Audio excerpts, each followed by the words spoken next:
What's that like in the moment? Is it hell, or do you get some kind of a weird neutral point where you're just in the moment being this guy, breathing and feeling the pain? What is that like? The scariest thing in the world about that, and I have to always tell you this, man, because people hear my story and think this guy is sadistic.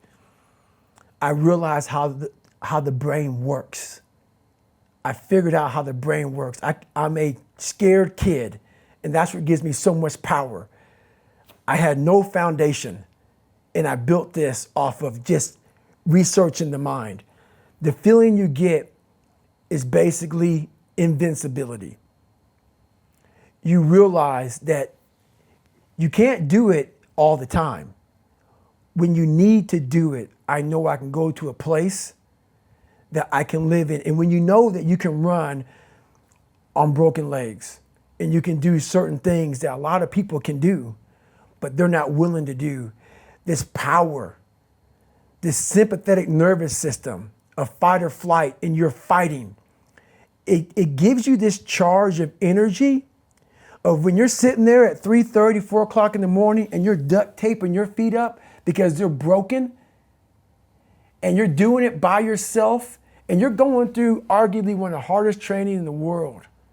And these guys, most of them are healthy, and you're going through it broken, and you're already at a disadvantage, but you're still there. You can feed into that and tap into that for a lot of power. But if you look at it, well, I'm broken, man. I'm not gonna make it. But if you look at it as, man, I'm broken and I'm still here. And I'm fighting, and I'm gonna find a way to get through this because I have no other place to go. It gives you a lot of power. And it's not rage. You were pretty clear at saying you can't get through that with anger. No. Anger won't get you very far.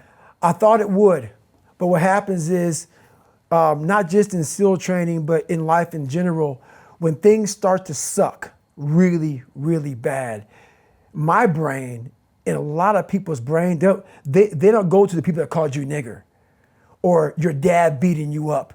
Your brain says, we gotta get the fuck out of here. This is miserable. So anger goes away a lot of times when you're suffering because your brain just says, we gotta run, right. We gotta go. So that anger is not popping up saying, oh, I wanna show them. I wanna show those people. No, there has to be a much deeper, and when I say deeper, it has to be down to mineral soil. It has to be down to that nice mineral soil where nothing can burn. You can't burn dirt. So it has to be down that low that literally is something in you that's at the core of your soul. But you don't find it unless you spend a lot of time with what you want to be in life. I can't give that to you. Right. You can't give it to somebody. When you find your true passion in life, and my passion for me when like, oh, I want to be, I didn't give a fuck about Navy SEALs, Army, I don't give a shit. I want to serve my country. I want to be someone that I'm proud of. You're proud of. That's all that matters for you. I'm proud of. Nobody else matters, no, right? No, give a shit. I don't give a shit. That I want to look at myself in the mirror because I was so disappointed. That accountability mirror I talk about, I was so disappointed in what I saw every fucking day. I wanted everybody to love David Goggins. And a lot of people did. I didn't love myself. But I knew a lot of us want to find peace first. So people say, man, you always talk about this suffering and pain and shit. I'm at peace right now because I went through that. Right. You don't find peace first. If you do, Merry Christmas. More power to you. More power to you. I found peace on the opposite end of finding myself.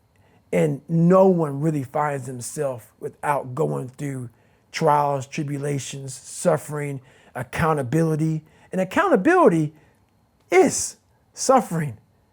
Being accountable every fucking day for doing right for yourself, for the people next to you, it's miserable. It's hard. That is suffering in miserable. disguise, right? Suffering. It's miserable. So, even the smallest details. So that's where it comes.